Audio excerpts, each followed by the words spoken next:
கர்த்தருடைய வார்த்தை நேராக போவோம். ஒரு சில வாரங்களாக நாம் வேதத்தில் இருக்கின்ற கதாபாத்திரங்களை நாம் பார்த்து கொண்டு வருகிறோம். இது ஒரு விதமான பிரசங்கவியல் வரக்கூடிய ஒரு விதமான சப்ஜெக்ட். இதிலிருந்து நாம் விசுவாச பட்டியல்கள், நமக்கு முன்பாக வாழ்ந்தவர்கள், வேதத்தில் ஏராளமான பேர் இருக்கிறாங்க. இவர்களுடைய முன்மாதிரியை பின்பற்ற வேண்டும் என்று சொல்லி வேதம் நமக்கு ஆலோசனை சொல்லுகின்றது. எபிரேயர் புஸ்தகம் 6ஆம் அதிகாரத்தில் எபிரேய ஆக்கியோன் என்ன சொல்கிறார் அப்படின்னா, படித்து காண்பிக்கிறேன், எடுத்துக்கலுங்க.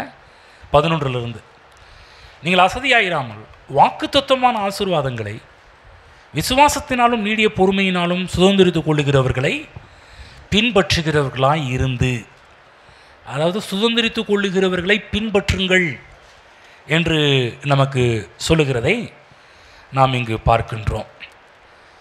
அது மட்டுமல்லாமல் எபிரேயர் 13:7 பிரகாரமாக தேவ வசனத்தை உங்களுக்கு போதித்து உங்களை நடத்தினவர்களை நீங்கள் நினைத்து அவர்களுடைய நடக்கையின் முடிவை நன்றாய் சிந்தித்து அவர்களுடைய விசுவாசத்தை பின்பற்றுங்கள் என்று வேதம் நமக்கு ஒரு மிகப்பெரிய ஒரு அழைப்பு கொடுக்கிறதை நாம் பார்க்க ஆரம்பிக்கின்றோம். ஆகவேதான் இப்படி பார்க்கும்போது தான் முதலாவது ஒரு மனிதனை எடுத்து தியானிக்க ஆரம்பித்தோம்.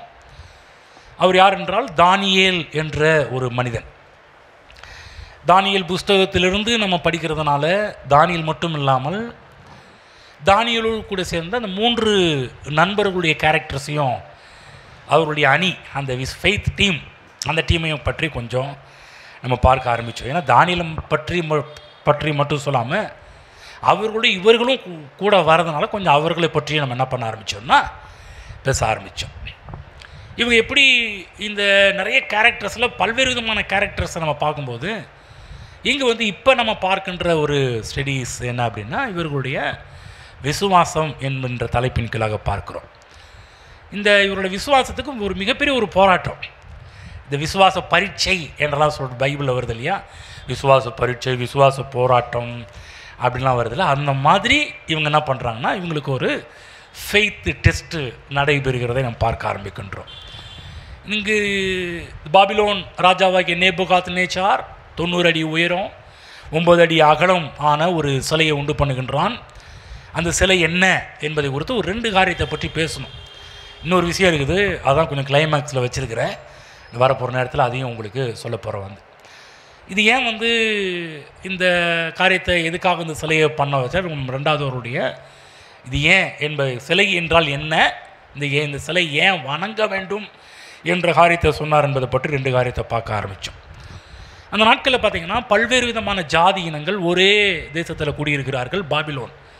பாபிலோன் ராஜா பல இடங்களுக்கு போய் பல நாட்டில் மக்களை சிறைப்பிடித்து கொண்டு வராரு. அந்த நாட்களில் இருந்த மிகப்பெரிய ஒரு வல்லரசு நாடு என்று சொன்னால் அந்த நாட்களிலே பாபிலோன் மிகப்பெரிய ஒரு வல்லரசு நாடாக இருந்தது. அந்த நாட்களிலேயே இன்றைக்கி இப்படி அமெரிக்க தேசம் ஒரு ஜனநாயக நாடு மிகப்பெரிய வல்லரசாக இருக்கிறது போல் ஒவ்வொரு காலகட்டங்களையும் ஒவ்வொரு நாடு மிகப்பெரிய வல்லரசு. சிலர் சொல்கிறாங்க இந்தியா கூட வரப்போகிற நாட்டில் மிகப்பெரிய வல்லரசு நாடாக கூட மாறலான்னு ஒரு சிலருடைய கருத்துக்கள் சொல்கிறாங்க. வரட்டும், நல்லது தான், நம்ம நாடு தானே, அதனால் நல்லது தான். இப்போ இருக்கிறது அமெரிக்கா இருக்கிறது போல் அந்த நாட்களில் மிகப்பெரிய ஒரு வல்லரசு பாபிலோன் என்று சொல்லக்கூடிய ஒரு நாடு இருந்தது.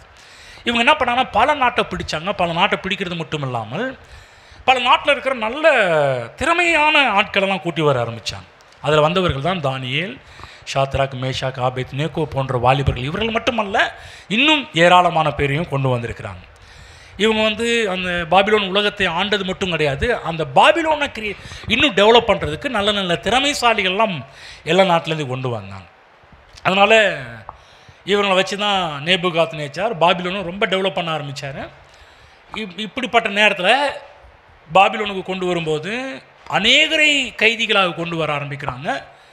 இவங்க எல்லாருமே பாபிலோனுக்கு அவுட்டரில் இருக்கிறாங்க, வெளியே இருக்கிறாங்க, இன்னும் உள்ளே போகல. ஏன் உள்ளே போகல அப்படின்னா, இவர்களுடைய பழக்க வழக்கங்கள் வேறு, சாப்பாட்டு முறை வேறு, எல்லாமே முறை வேறு.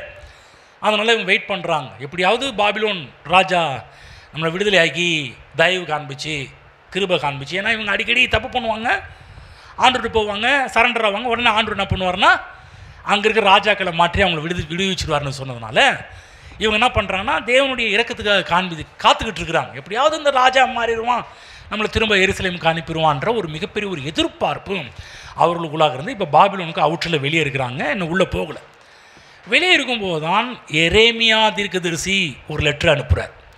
எப்போதுமே இஸ்ரவேல் ஜனங்களை பொறுத்தவரையிலும் இவர்கள் தீர்க்கதரிசிகளுக்கு ரொம்ப முக்கியத்துவம் கொடுப்பாங்க. ஏனென்றால் அந்த நாட்களில் ஆண்டவர் சொன்னார், தீர்க்கதரிசிகளை நம்புங்கள், அப்பொழுது சித்தி பெறுவீர்கள் என்ற வார்த்தையின் பிரகாரமாக தீர்க்கதரிசிகளுடைய வார்த்தைக்கு ரொம்ப முக்கியத்துவம் கொடுப்பார்கள்.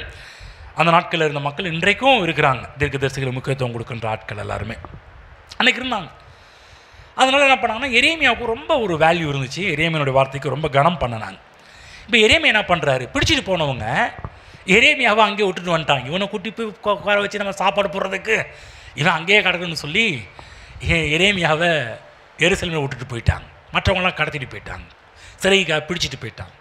இப்போ எரேமியா ஒரு நாட்டில் எருசலேமில் இருந்து இங்கே இருக்கிற இந்த பாபிலோனுக்கு முன்னாடி உட்காந்துருக்கிற மக்களாகிய இஸ்ரேல் மக்களுக்கு கடிதம் எழுதுகிறார். கடிதம் எழுதும்போது இவங்களுடைய எதிர்பார்ப்புலாம் சரி, பாஸ்டர் எரேமியாட்ட வந்து கடிதம் வந்திருக்குது, அதனால் இவர் ரொம்ப ஸ்ட்ரிக்டாக பேசுவார், தயவுசெய்து அவங்கள்ட்ட பழகாதீங்க, அவங்கள்ட்ட ஒட்டு உறவு வேண்டாம் வச்சுக்காதீங்க, இந்த மாதிரிலாம் சொல்லுவார்னு பார்த்தா கர்த்தர் வந்து உனக்காக யுத்தம் பண்ணுவார், நீ மிக பாரு நேபுகாத் நேச்சரை ஒன்றுமில்லாமல் ஆக்கிடுவார், இதோ கர்த்தர் உனக்கு புதிய காரியத்தை பண்ணுவார், அதிசயங்களை காண்பீர்களா, இப்படிலாம் சொல்லுவார்னு பார்த்தா நம்ம எரேமியா இவங்க எதிர்பார்த்ததுக்கு நேர்மாறாக பேசுகிறார். என்ன பேசுகிறாரு அப்படின்னு பார்த்தா எரேமியா 29ஆம் அதிகாரத்துலேருந்து லெட்ரு வருது. எரேமியா 29 நான் உங்களுக்கு படித்து காமிச்சேன், இப்போ படிக்க போகிறது கிடையாது, ஏற்கனவே முந்தைய செய்திகள்லாம் படித்து காமிச்சாச்சு. 29:4-7 வரையிலும் என்ன சொல்கிறாரு அப்படின்னா, இவங்க எரேமியா சொல்கிறார், நீ என்ன பண்ணுறன்னா அங்கே வந்து நிலத்தை வாங்கு, வீட்டை கட்டு, கல்யாணத்தை உன் பிள்ளைகளுக்கு பண்ணி வை, அந்த நாட்டின் சமாதானத்துக்காக வேலை செய்ய, அந்த நாட்டின் சமாதானத்துக்காக ஜெபம் பண்ணுன்றார். இந்த மக்களுக்கு ரொம்ப கன்ஃபியூஸ், என்னடா அது பாஸ்டர் எரேமியா கர்த்தர் உனக்காக யுத்தம் பண்ணி உன்னை வெளியே கொண்டு வந்துடுவார், தயவு பாராட்டுவார், பட்சமாக நடத்துவாங்களாம் சொல்லுவார்னு பார்த்தா இவர் பாட்டுக்கு எக்கனைக்கு மகனே அடக்க முடக்கா பேசுகிறாரு. அங்கே போய் இடத்த வாங்குன்றாரு, வீட்டை கட்டுன்றாரு, பிள்ளைகளுக்கு கல்யாணத்தை பண்ணி வைகின்றாரு. நீங்கள் எப்படி வாழ்க்கை வாழ்ந்தி அதே வாழ்க்கை அங்கே வாழு, அது மட்டும் இல்லாமல் அந்த ஊர் சமாதானத்துக்காக வேலை செய்ய, அவங்க சமாதானத்துக்காகனா அந்த மக்கள் நல்லா இருக்கணுன்றதுக்காக நீ வேலை செய்கின்றாரே பாருங்க. அதை கேட்டுக்கிட்டு இருந்த வாலிபர்களில் தானியேலும் ஒருத்தன், ஷாத்ராக் மேஷாக் ஆபேத்நேகோன்னு சொல்கிறவங்களும் ஒருத்தன்.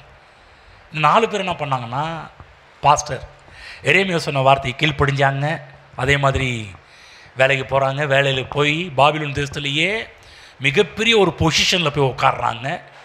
யோசிச்சு பாருங்கள், வித்தியாசமான ஒரு இடம், வித்தியாசமான ஒரு மொழி, வித்தியாசமான காரியம். பாபிலோன் அக்கிரமத்துக்கு பேர் போன ஊர், விக்கிரகத்துக்கு பேர் போன ஒரு ஊர். அந்த ஊரில் போய் அந்த மக்கள் மத்தியில் வந்து வேலை செய்கிறாங்க, அங்கே ஜெபம் பண்ணுறாங்க.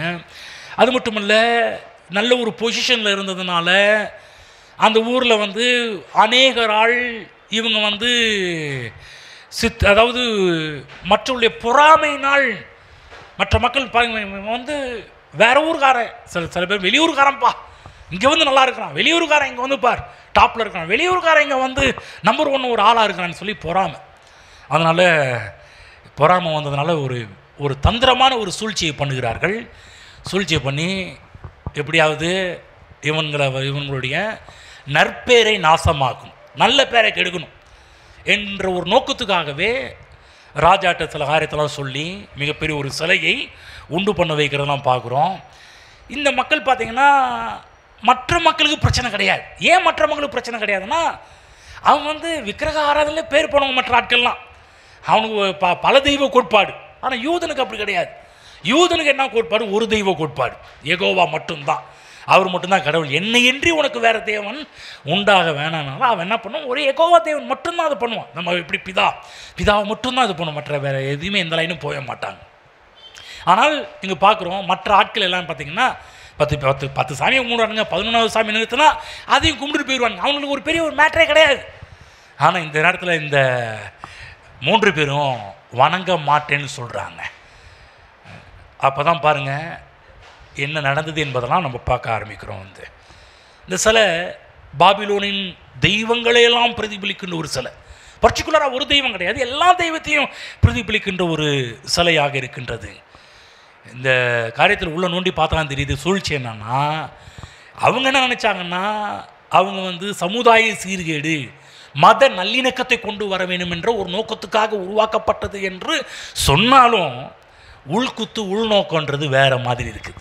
இன்னைக்கு கூட நிறைய இடங்களில் பார்க்குறோம், அரசியலில் பார்க்குறோம், நாட்டில் பார்க்குறோம்.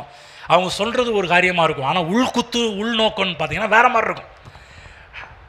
அதில் வந்து கரெக்டாக இதெல்லாம் இந்த கரெக்டாக இதை யோசிக்கிறவங்க, தியானிக்கிறவங்க, இதை பற்றி இருக்கிற ஆட்களுக்கு இது ஏன் வந்துச்சு பாருங்கள். சில நியூஸ் எல்லாம் படிப்போம் பாருங்கள். அதில் தான் உங்களுக்கு சொல்கிறேன், இன்றைக்கி வர ஸ்டேட்டஸு, வாட்ஸ்அப்பு, எந்த ஒரு காரியமாக இருந்தாலும் உடனே அப்படியே நம்பிடாதீங்க. நான் உங்களுக்கு சொல்லும்போது சொன்னலையா, நீ கிறிஸ்துவத்தை பற்றி சில கிறிஸ்தவ ஆட்கள், நீங்கள் யூடியூப் சேனலை எடுத்துக்கிட்டிங்கன்னு வச்சுக்கோங்களேன். நீ யூடியூப் சேனலில் நான் உங்களுக்கு சொல்கிற ஒரு முக்கியமான ஒரு காரியம் என்னன்னா, இன்றைக்கி இந்த குறை சொல்கிற சில ஆட்கள் இருக்கிறாங்க யூடியூப்பில். நல்லா கவனமாக கேட்டுட்டு வாங்க. நீங்கள் வந்து உடனே பார்த்தீங்கன்னா அவங்க சொல்கிறத அப்படியே எடுத்துக்காதீங்க. புரியுது என்ன சொல்கிறேன்னு? யாராக இருந்தாலும் நமக்கு எல்லாம் கவனம். யூடியூப்பில் இன்றைக்கி ஒரு சில குரூப் இருக்குது திருநெல்வேலி பக்கம். அந்த குரூப் என்ன பண்ணுறாங்கன்னா, எல்லா ஊழியக்காரங்களுடைய பற்றி அவங்கள பற்றி தப்பான காரியத்தெல்லாம் பேசி பேசி பேசி பேசி இவங்க நினைக்கிறாங்க ஏதோ அவங்கள பற்றி இவங்க ஏதோ சில காரியத்தை கண்டுபிடிச்சிட்டோம் சொல்ல நினச்சிட்டு இருக்கிறாங்க. முதல் காரியம் பார்த்தீங்கன்னா அது தவறு. பைபிளில் போடப்பட்டிருக்குது, பிசாசு தன் சகோதரனை குற்றப்படுத்துகிறவன் சொல்லிட்டு. குற்றப்படுத்துகிற எந்த ஒரு ஆளாக இருந்தாலும் நல்லா கவனமாக கேட்கணும், அது பிசாசுனுடைய கேரக்டர். அப்போ கேட்கலாம், ஏங்க இப்போ தப்பு சொன்னாலங்க அவங்க திருந்துவாங்க.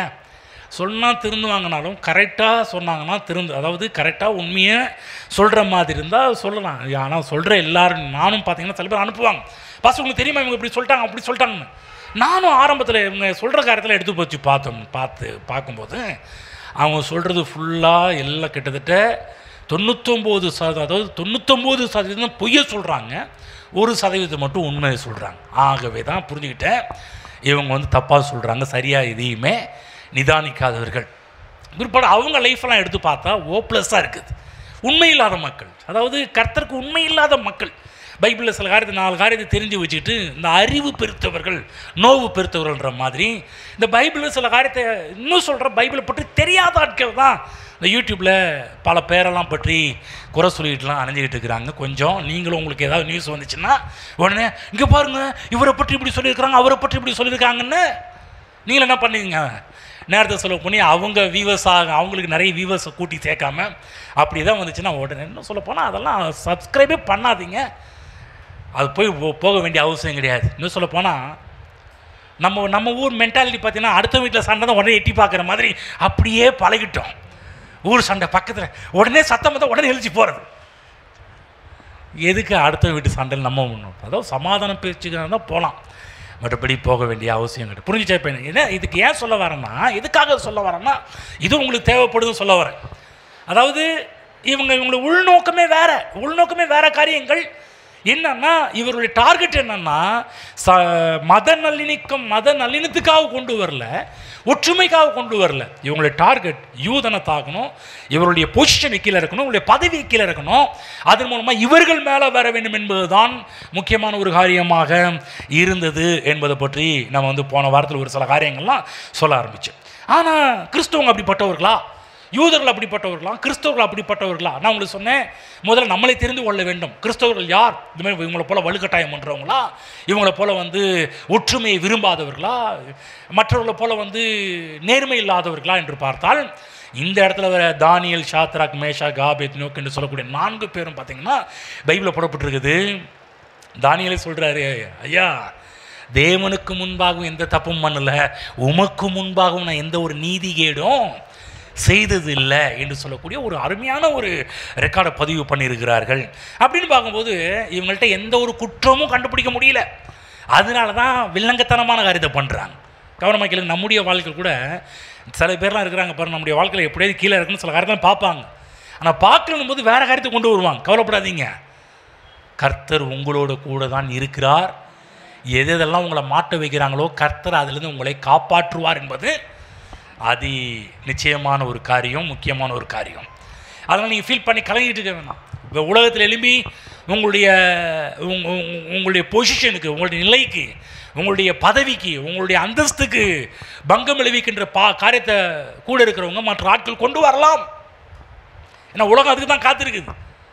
ஆனால் ஒன்று, நீங்கள் மூழ்கிவிட மாட்டீர்கள், கீழே தள்ளப்பட மாட்டீர்கள். உங்களை தள்ளினால் நீங்கள் எழுந்திரிச்சு நிற்கிறவங்க. நாங்கள் ஒடுக்கப்பட்டாலும் ஒடுங்கி போவது இல்லை, நெருக்கப்பட்டாலும் மனம் முடிந்து போவது இல்லை என்று பவுல் சொன்னது போல் நீங்களும் நிற்பீங்க. ஆகவே நல்லா புரிஞ்சுக்கணும். ஆகவே கிறிஸ்தவர்கள் யாரையும் வலுக்கட்டாயப்படுத்துறது இல்லை. கிறிஸ்தவர்கள் உலகத்தை நேசிப்பவர்கள், அது மட்டுமல்ல உலகத்துக்காக ஜெபிக்கிறவர்கள். நம்மளை புரிஞ்சுக்கணும். இங்கே நம்ம யாரும் அப்படிப்பட்ட ஒரு இவங்க உலகத்து மக்கள் நினைக்கிற மாதிரி நம்ம அப்படிப்பட்ட ஆட்கள் கிடையாது. சில பேர் சில கிறிஸ்தவங்க அப்படி சில கிறிஸ்தவங்க உண்மையில்லாத கிறிஸ்தவங்க, சில நேரத்தில் உண்மையில்லாத கிறிஸ்தவங்க, சில நேரத்தில் அவங்க நினைக்கிற மாதிரி நடந்துக்கிறதுனால எல்லாரையும் அப்படி நினச்சிடுறாங்க. சில இதில் பாருங்கள், ஊழியக்காரங்க எல்லாம் பண்ணுறதுனால இவரு ஒருவேளை அப்படியோ அப்படின்லாம் நினைப்பாங்க பாருங்கள். அதெல்லாம் கொஞ்சம் யோசிக்கணும். எல்லா ஊழியக்காரங்க எல்லாரும் தப்பு பண்ணாங்கன்னா இவரு தப்பு பண்ணுவாருன்ற அந்த லெவலில் போயிடக்கூடாது. இவர்கள் கிறிஸ்தவர்களாகிய நாம் உலகத்தை நேசிப்பவர்கள், உலகத்துக்காக ஜெபிப்பவர்கள். 1 தீமோத்தேயுக்கு போவோம். அங்கிருந்தான் சில காரியத்தை போன வாரத்தில் நான் சொல்ல ஆரம்பித்தேன், ஆனால் நேரம் இல்லாதனால கொஞ்சம் முடித்தோம். 1 தீமோத்தேயுக்கு போவோம். நம்மளை பற்றி சில காரியம் புரிஞ்சு வச்சுக்கணும். அப்போ தான் நம்ம ஸ்டெடியாக இருக்க முடியும். இல்லைன்னு வச்சுக்கங்களேன், நம்ம மனம் சோர்ந்து போயிடுவோம். என்னங்க என்னை இப்படி சொல்லிட்டாங்க, என்னை அப்படி திட்டாங்க, எனக்கு விரோதமாக இப்படி பண்ணுறாங்க அப்படி பண்ணுறாங்கன்னு நினைப்பாங்க. கண்டிப்பாக சொல்கிறேன், நீங்கள் எந்த இடத்துல இருந்தாலும் மக்கள் சூழ்ச்சிகள் செய்வார்கள். ஆனால் ஒன்று, கர்த்தர் உங்களோடு கூட தான் இருக்கிறார் என்பதை மறந்துவிட கூடாது. நம்ம எல்லா பக்தியோட வாழ, நல்லொழுக்கத்தோடு வாழ தேவன் விரும்புகிறாரு. இது காரியத்தை ஜெபம் பண்ண சொல்கிறாரு. முதலாவது 2:1, நான் பிரதானமாய் சொல்லுகிற புத்தி என்னவெனில் எல்லா மனுஷருக்காகவும் விண்ணப்பங்களையும் ஜெபங்களையும் வேண்டுதல்களையும் ஸ்தோத்திரங்களையும் பண்ண வேண்டும் சொல்கிறாரு. என்ன சொல்கிறாருன்னா, ஜெபம் பண்ணு, எல்லாருக்காகவும் ஜெபம் பண்ணுன்றார். இப்போ நம்ம ஆண்டவர் பாருங்கள், இந்த மத நல்லிணக்கத்தை ஒற்றுமை விரும்பவில்லை என்றால் அவர் என்ன பண்ணியிருப்பார்னா, நீ எதுக்கு எல்லாத்துக்கும் ஜெபம் பண்ணிட்டு இருக்கிற, அவன் பாடு விட்டு தொலை, அவன் எக்கெடுக்கிட்டு போகட்டும், அவன் புறஜாதி, அவன் ரட்சிக்கப்படாதவன், அவன் எக்கெடுக்கிட்டு போனான், என்ன அவனை பற்றி தெரியுமா அப்படின்னு சொல்லியிருப்பார். ஆனால் அப்படி சொல்லலை. என்ன சொல்கிறேன்னா, எல்லா மனுஷருக்காகவும் விண்ணப்பங்களையும் ஜெபங்களையும் வேண்டுதலையும் ஸ்தோத்திரங்களையும் பண்ண வேண்டும். பக்கத்தில் சொல்லுங்கள், எல்லாருக்காகவும் நீங்கள் ஜெபம் பண்ணி ஆகணும். ஆமென். புரியுதுங்களா? சில பேர்லாம் பார்த்தீங்கன்னா, சில ஆட்கள் பிடிக்கலன்னா அந்த பக்கமே அவன் பேரை கூட சொல்ல மாட்டாங்க அப்படின்வாங்க. அப்படி இல்லை, நம்ம வேலை எல்லாருக்காகவும் ஜெபம் பண்ணி ஆக வேண்டும். அது மட்டும் இல்லை, 2வது வசனம், நம் எல்லா பக்தியோடும் நல்லொழுக்கத்தோடும் களங்கம் இல்லாமல் அமைதியும் உள்ள ஜீவனம் பண்ணும்படிக்கு ராஜாக்களுக்காகவும் அதிகாரம் உள்ளவர்களுக்காகவும் அப்படியே செய்ய வேண்டும். என்ன சொல்கிறாருன்னா, ஏன் ஜெபம் பண்ண சொல்கிறாருன்னா, ஏப்பா நீ பக்தியோடும் நல்லொழுக்கத்தோடும் கழகம் இல்லாமல் அமைதியில் உள்ள ஜீவனம் பண்ணணும்னா நீ ப்ரேயர் பண்ணுன்றார். என்ன சொல்கிறாருன்னா, நீ இந்த தேசத்தில் தான் இருக்கிற, இந்த தேசத்தில் நீ நல்லா வாழணும்னா இந்த தேசத்தை ஆளுகிற ராஜாக்களுக்காக ஜெபம் பண்ணு, பிரதமர் மோடிக்காக ஜெபம் பண்ணுங்க. என்னங்க ஒரு பிஜேபிங்க இருக்கட்டும், நம்ம வேலை ஜெபம் பண்ணு. ஏன் ஜெபம் பண்ணணும்? பாயிண்ட் சொல்லிட்டார். நீ எல்லா பக்தியோடு வாழணும்னா, நல்லொழுக்கத்தோடு வாழணும்னா, கலகம் இல்லாமல் வாழணும்னா, கலகம் இல்லாமல் அமைதல் உள்ள வாழணும்னா நீ ஜெபம் பண்ணுன்றார். ஆளுகிறவர்களுக்காக ஜெபிக்க வேண்டும். தேசத்தை, நம்ம தமிழகத்தை ஆளுகின்றவருக்காக ஜெபிக்கணும். ஜெபம் பண்ணுறீங்களா? என்ன ஜெபம் பண்ணுறீங்களா? டெய்லியும் மனசில் நினைக்கிறீங்களா? ஜெபத்தில் நினைக்கிறீங்களா? அதிகாரிகளுக்காக ஜெபம் பண்ணுறீங்களா? கண்டிப்பாக ப்ரேயர் பண்ணணும். ஆமாம். உங்களை சுற்றிலே ஜெபம் இருக்கக்கூடாது. அன்றைக்கு இடத்துல நம்ம ஜெபம் பண்ண மறந்ததுனால தான் பாருங்கள், மற்ற பல்வேறு விதமான தேவையில்லாத குழப்பங்கள் நாட்டில் உருவாகிட்டு இருக்குது. நம்ம தேசத்தை ஆளுகிற ஜனாதிபதி, பிரதம மந்திரி, நம்ம இந்தியாவை ஆளுகின்ற, நம்முடைய தமிழ்நாட்டை ஆளுகின்ற முதல் மந்திரி, பல மந்திரிகள். ஒருவேளை உங்களுக்கு எந்தெந்த மந்திரிகள்லாம் ஞாபகத்தில் வராங்களோ எல்லா மந்திரிகளுக்காகவும் ஜெபம் பண்ணுங்க, தப்பு கிடையாது. புரியுதா என்ன சொல்லிட்டு இருக்கிறேன்னு? உங்களுக்கு நமக்காக மட்டும் நான் நல்லா இருக்கணும், என் மனைவி நல்லா இருக்கணும், என் புருஷன் நல்லா இருக்கணும், பிள்ளைங்க நல்லா இருக்கணும், ஆமென் தோத்திரம் அல்லேலூயா, அப்படி இல்லை. அதுதான் செல்ஃபிஸ், சுயநலம். நம்மை தாண்டி ஜெபம் இருக்க வேண்டும். அன்றைக்கி பார்த்தீங்கன்னா, அன்றைக்கி அந்த காலகட்டத்தில் இவருடைய ஜெபம் மிகப்பெரிய ஒரு அசைவை அந்த நாட்களில் கொண்டு வந்தது. கர்த்தர் சொல்கிறாரு, உன் நலனை நான் பார்த்துக்குவேன், நீ ஜெபம் பண்ண. அவங்க நல்லா இருப்பது மூலமாக அவனே உன்னை வாழ வைப்பான் அப்படின்றது. ஒரு காரியம் கவனமாக கேளுங்க. இப்படி உங்கள் ப்ரேயர் பண்ணதுனால நடந்த விஷயம் என்ன தெரியுங்களா? தானியேல், ஷாத்ராக், மேஷாக், ஆபேத்நேகோ உங்களுடைய ப்ரேயர் ஒரு டைம் அந்த பாபிலோன் ராஜாவே அடுத்த ஜென்ரேஷன் எழும்பி தேவாலயத்தை கட்டக்கூடிய எல்லா பொருளுமே அவனே கொடுக்க ஆரம்பித்தான். ஹலோ, எவ்வளோ பெரிய ஒரு காரியம் தெரியுங்களா? கோரேஸ் என்று ஒரு மன்னன் அடுத்து எழும்ப ஆரம்பித்தான் பாருங்க. அவன் எழும்பி எருசலேம் தேவாலயத்தை அந்த ஆள் தான் இடிச்சானுங்க. எவன் இடித்தானோ அதே குரூப்பை வச்சு, அதே இனத்தை வச்சு, அதே தேசத்தை வச்சு, அதே ராஜாக்களை வச்சு அந்த எருசலேம் ஆலயத்தை கட்டக்கூடிய எல்லா விதமான பொருட்கள், பணங்கள், ஆட்கள் எல்லாரையும் கொடுத்து அனுப்புகிறான் கோரேஸ். ஆமென். பார்த்தீங்களா ப்ரேயர் எப்படி மாற்றுறதுன்னு? நான் சொல்கிறேன், யாருக்கு தெரியும்?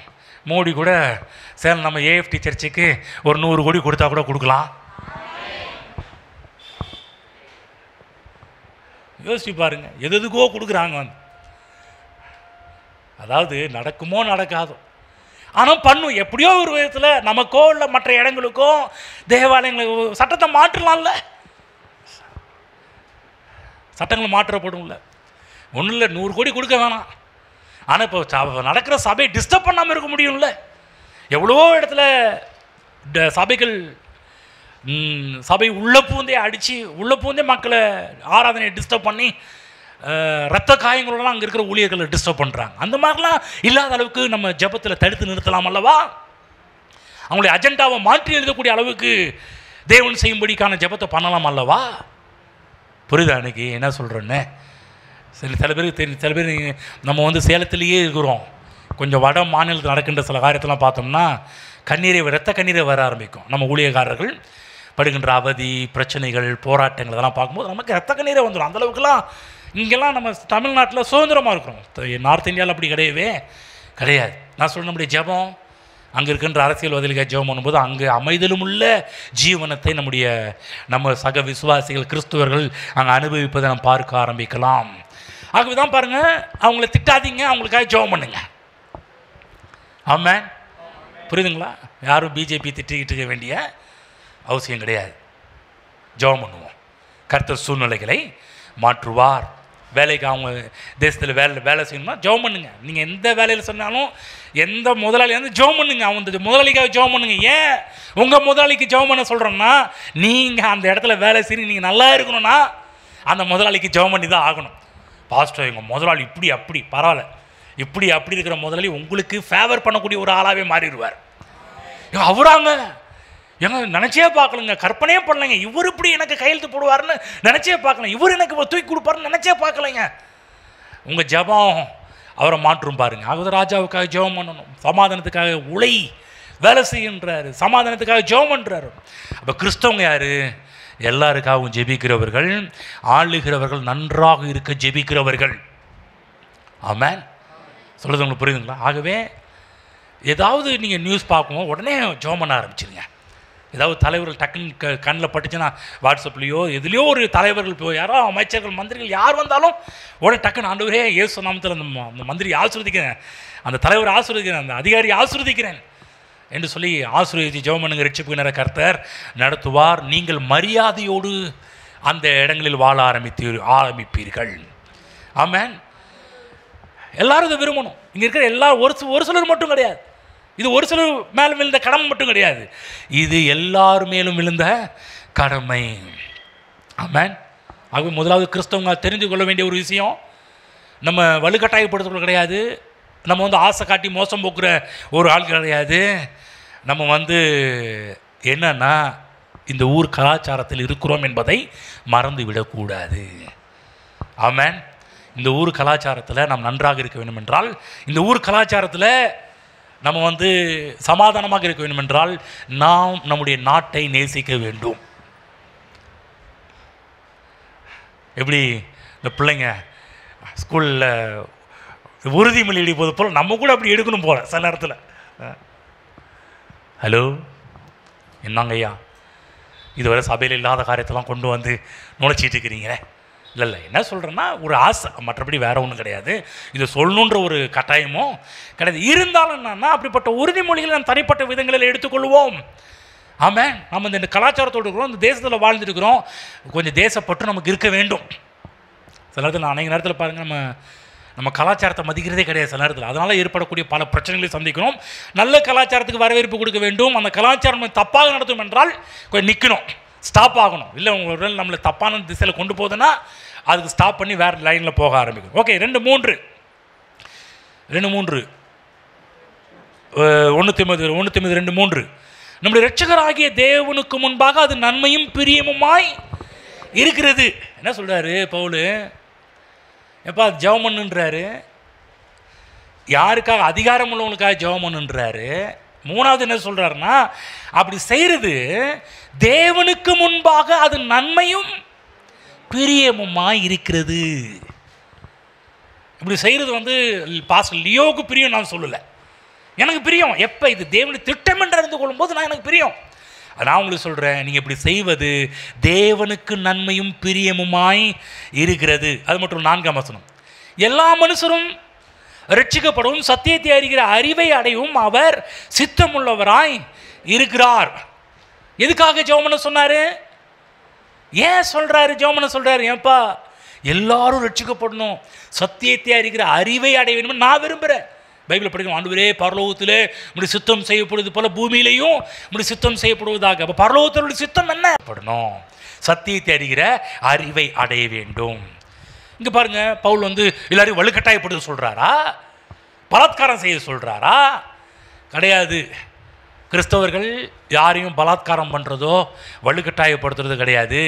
தேசகிரு சொன்னார், உலகமெங்கும் புறப்பட்டு போய் சகல ஜாதிகளுக்கும் சுவிசேஷத்தை பிரசங்கித்து பிதாகுமாரன் பரிசுத்தாவின் நாமத்தில் அவர்களுக்கு ஞானஸ்தானம் கொடுங்கள் என்று சொல்லியிருக்கிறார். ஆமென். அப்போ கிறிஸ்தவங்க என்ன பண்ணுறாங்க?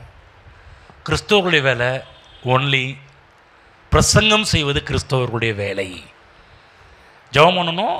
அடுத்தது தேவன் சொன்னது போல் உலகமெங்கும் புறப்பட்டு போய் சகல ஜாதிகளையும் சீசராக்கி பிதாகுமாரன் பரிசுத்தாவின் நாமத்தில் அவர்களுக்கு ஞானஸ்தானம் கொடுத்து நான் கட்டளையிட்ட யாவையும் அவர்களை கை கொள்ளும்படி உபதேசம் பண்ணுங்கள். இப்போ அதான் நடந்துகிட்டு இருக்குது. உபதேசம் பண்ணிட்டு இருக்கிறோம், சீசராக்கி இருக்கிறோம், உபதேசம் பண்ணிட்டு இருக்கிறோம். புரியுதுங்களா? நற்செய்தி சொல்கிறோம். நற்செய்தி சொல்லும் போது மக்கள் கேட்டு ஏற்றுக்கொள்கிறார்கள். நம்ம போய் பாருங்கள், சுவிசேஷ கூட்டத்தில் உட்காந்து யார் இவ்வளோ வரியா வரலையா ஏற்றுக்கொள்றே அப்படி யாரு கழுத்தை பிடிச்சி அது கேட்டுக்கிறோமா? ரோட்டில் போகிற உள்ள வரியாரா தடியை வச்சு மிரட்டிருக்கிறோமா? மற்ற பிற மதங்கள் பண்ணுறது மாதிரி குச்சை வச்சு தடியை வச்சு கட்டணம் வச்சு மிரட்டுறோமா?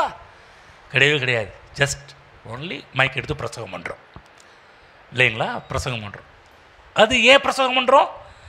நம்முடைய தேவன் சொல்லியிருக்கிறார், உலகமாக போய் சுவிசேஷத்தை பிரசங்கம் பண்ணுங்க. அவர் சொல்லியிருக்கிறார், நம்ம செய்கிறோம். மக்கள் கேட்குறாங்க, கேட்கறதுனால ஏற்றுக்கொள்கிறார்கள். ஒருவேளை அப்படி ஏற்றுக்கொள்ளவில்லை என்றால் போய் மிரட்டு அப்படின்னு சொல்லலை, போய் வலுக்கட்டாயம் பண்ணுன்னு சொல்லு, பலாத்காரம் பண்ணுன்னு சொல்லலை. என்ன சொல்ல? ஒரு வேளை ஏற்றுக்கொள்ளணும்னா ஆண்டவர் சொல்கிறாரு, அந்த ஊரில் இருக்க தூசியை தட்டிட்டு நீ வேற ஊருக்கு போயிரு அப்படின்றார். எவ்வளோ ஜென்டிலான காட் பாருங்க நம்ம ஆண்டவர். புரியுதுங்களா? என்ன ஆண்டவரே இந்த ஊரில் யாரும் இல்லை பாரு, இந்த ஊரை அழிக்க போகிறேன். நான் ஒருத்தன் சொன்னால் ஆண்டவரே நம்ம எலியா பண்ண மாரி அக்கினி இறக்கி பஸ்பமாக்கலாமா? மனுஷகுமாரன் அழிக்கிறதுக்கு வரடா, மனுஷகுமாரன் ரட்சிக்கவும் தன்னுடைய ஜீவனை கொடுக்கவும் தானே வந்திருக்கிறாரு. இன்னும் இப்படி மனத்தனமாக யோசிக்கிறீங்கன்னு அவர் ஆண்டவர் இயேசு அவங்கள பார்த்து அழிக்கிறது நம்ம வேலை கிடையாது.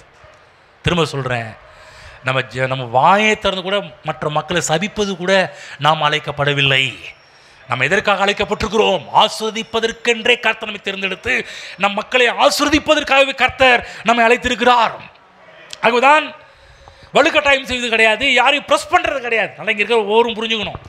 நம்முடைய வேலை இந்த மதத்தை போய் திணிக்கிறது கிடையாது. கிறிஸ்தவ மதத்தை திணிப்பதோ கிறிஸ்தவ மதத்துக்கு வெறியாக இருப்பதோ கிடையாது. நம்ம வேலை சுவிசேஷத்தை சொல்லுங்கள். என்ன? கர்த்தராகிய இயேசு கிறிஸ்து கல்வாரி சிலுவையிலே ஒரு மரித்தார், அடக்கம் பண்ணப்பட்டார், 3ஆம் நாள் உயிர்த்தெழுந்தார். எதற்காக? நம்முடைய பாவத்திற்காக. தேவனுக்கு நமக்கும் இடையே இருப்பது என்ன? பாவம் தடையாக இருக்குது. இந்த பாவம் வெளியே போகணும். வெளியே போனால் தேவனை நினைக்க முடியும். அது எப்படி நடந்தது என்பதை நீ சுவிசேஷமாக அறிவி. அதை கேட்டு விசுவாசிச்சானா அவனுக்கு நித்திய ஜீவன் உண்டு என்பதை சொல்லு. ஆமென். புரியுது என்ன சொல்கிறேன்னு? நம்முடைய வேலை பிரசங்கம் பண்ணுறது வேலை மட்டும்தான். நல்லா கவனமாக கேளுங்க. வேலை பிரசங்கம் நம்ம வேலை.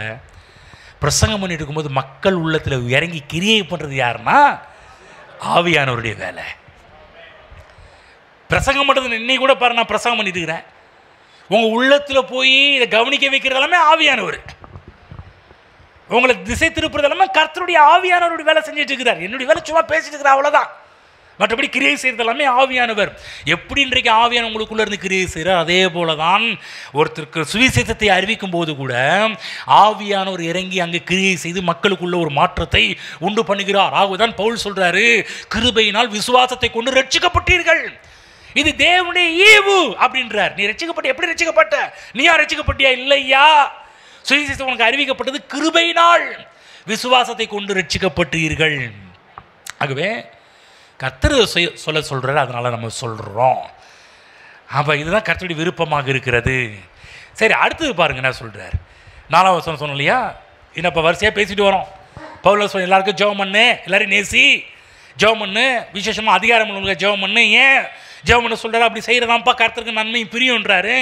அப்புறம் தேவனுடைய பிளான் என்ன? எல்லா மனுஷரும் ரட்சிக்கப்படணும், சத்தியத்தை அறிகிற அறிவை அடையணும்னு சொன்னார்ல. அடுத்த பாயிண்ட் போகிறார். அந்த சத்தியம் என்றால் என்ன? 5ஆம் சொன்னதுங்க, சத்தியத்தை அறிகிற அறிவை அடையணும்னு ஜெபம் 4 சொல்கிறார்ல. அப்போ 5 என்ன சொல்கிறாருன்னா, அந்த சத்தியம் என்றால் என்ன? அந்த சத்தியத்தை என்ன? 2:5 தேவன் ஒருவரே, தேவனுக்கும் மனுஷனுக்கும் மத்தியஸ்தரும் ஒருவரே. ஆமென். சத்தியம் என்ன? தேவன் ஒருவரே, தேவனுக்கும் மனுஷனுக்கும் மத்தியஸ்தரும் ஒருவரே, அவர்தான் இயேசு. ஆமென்.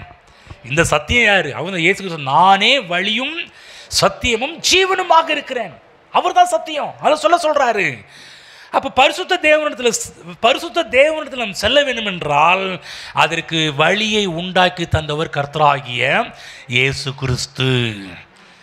நம்மளை எப்படி போய் கொண்டு போய் சேர்க்கிறாரு? சத்தியம் என்ன? ஒரே தேவன், ஒரே மத்தியஸ்தர், மீட்பின் மூலமாக மட்டும்தான் அவரிடம் வர முடியும் என்கிற காரியத்தை சொல்லுன்றார்.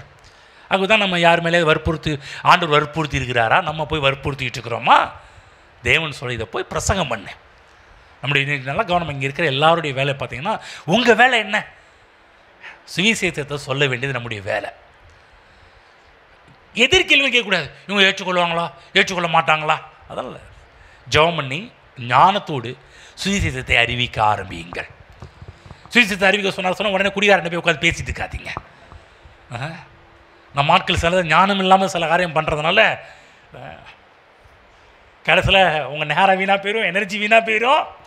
கடைசியில் சொல்கிறாங்களே என்னது, குடிகாரம் பேச்சு விழிஞ்சா போச்சு, இந்தமாரி அப்படியா சொன்ன அப்படின்னு அப்புறமேட்டுக்கு தெளிவாக இருக்கும்போது அவங்க வேறு மாதிரிலாம் பேச ஆரம்பிப்பாங்க. அதனால் ஜெபம் பண்ணுங்க, எப்படி தேவாவை நடத்தப்பட்டு சுவிசேஷத்தை அறிவிக்க ஆரம்பியுங்கள். என்ன சொல்கிறாரு?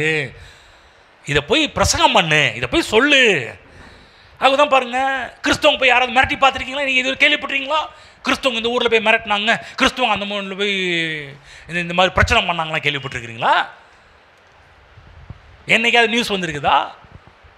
அதாவது எங்கேயாவது இந்த அறகுறை விசுவாசிங்க இருக்காங்க பார்த்தீங்களா, இந்த அறகுறை கிறிஸ்தவங்க, அவங்க சில இடத்துல பண்ணுவாங்களே ஒழிய, உண்மையான கிறிஸ்தவர்கள், உண்மையான இயேசு கிறிஸ்துவின் சீசன் இதை செய்யவே மாட்டான். இயேசு கிறிஸ்துவுக்கு உண்மையான சீசனாக இருக்கிறவன் கண்டிப்பாகவே இன்றைக்கு இருக்கின்ற மதங்களில் செய்கின்ற மாதிரி அப்படிப்பட்ட காரியத்தெல்லாம் செய்யவே மாட்டான் என்பதை புரிந்து கொள்ள வேண்டும். தேவன் கூட அழைக்காத வீட்டில் போகிறது கிடையாது, புரியுதுங்களா? தேவன் அவ்வளோ ஜென்டில்மேன். அவருக்கு இதோ வாசற்பள்ளி தட்டு ஒரு கதவை திறந்தால் உன் வீட்டில் பிரவேசிக்கிறேன்றார்.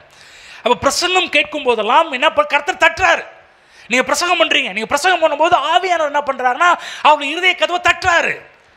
அங்கே கூட பாருங்கள், சுவிசேஷத்தை பிரசங்கம் பண்ணும்போது யாரும் வலுக்கட்டு இல்லை, நீங்கள் பண்ணுறீங்க, சுவிசேஷத்தை அறிவிக்கிறீங்க, ஆவியானவர் இறங்கி அவங்க இதய கதவை தட்டுறாரு. வேணாம்னா அவர் வரமாட்டார், அவ்வளோதான். இன்றைக்கி நிறைய பேர் பாருங்கள் ஏற்றுக்கொள்ள, அதனால் போய் வலுக்கட்டாயப்படுத்திட்டு இருக்கிறாரா? கிடையாது. தேவன் பிடுங்குறவரும் கிடையாது, இதை கொடு அது என்று கேட்கிறவன் கிடையாது. இன்றைக்கி சில மதங்களில் கேட்பாங்க, எனக்கு அதை கொடு, இதை கொடு, இதை கொண்டு வந்தியா, அதை கொண்டு வந்தியாலாம் கேட்குறவங்களாம் இருக்கிறாங்க.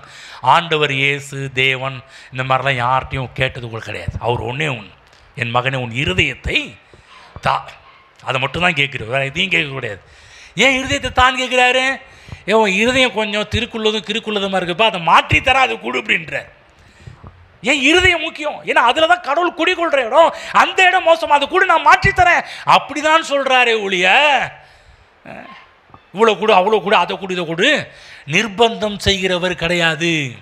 அப்படி யாரோ ரட்சிக்கப்பட முடியும் நிர்பந்தம் பண்ணப்பட்டு இருக்கிறீர்களா? கிடையவே கிடையாது. அப்போ பாருங்கள், கர்த்தராகிய இயேசு கிறிஸ்து மனித உருவத்தில் வந்து அவர் அடி வாங்கினார், அமைதியாக இருந்தார். ஏதாவது எதிர்த்து சண்டை போட்டாரா? போராட்டம் பண்ணாரா? ஆட்களை கூப்பிட்டு திரண்டு போனாரா? வா மத்தேயு, மார்க்கு, பேதுரு, பர்த்தலமேயு, யூதாஸ் காரியோத்தே எல்லாம் வாங்க, யூதா வாங்கன்னு சொல்லி போராட்டம் பண்ணலான்னு சொல்லி போராட்டத்துக்கு ஆட்களை சேர்த்தாரா? இல்லை நம்ம ஒரு ட்ரஸ்ட் ஆரம்பிப்போம், ஒரு சங்கத்தை ஆரம்பிப்போம், ஒரு சங்க கொடியை நாட்டுவோம் அப்படிலாம் ஏதாவது சொன்னாரா? அந்த நாட்களை வந்து கிடையாது. அவனை மனுஷனை கர்த்தர் உண்டாக்குனவரே அதாவது மனிதனை உண்டாக்குனவரே கர்த்தர் தான். உண்டாக்கினவனே உண்டாக்குனவரை அடிக்கிறான் பாருங்க, கன்னத்தில் ஓங்கி அறையிறான். என்ன இப்படி பேசுற அப்படின்னு சொல்லி யோசிச்சு பாருங்க. கொஞ்சம் இதெல்லாம் கொஞ்சம் யோசிச்சு பாருங்க. யாரை கன்னத்தில் அறையிறான் பாருங்க. உண்டாக்குன அவர் தான், அவனை படைச்சதே அவரை ஓங்கி அடிக்கிறான்.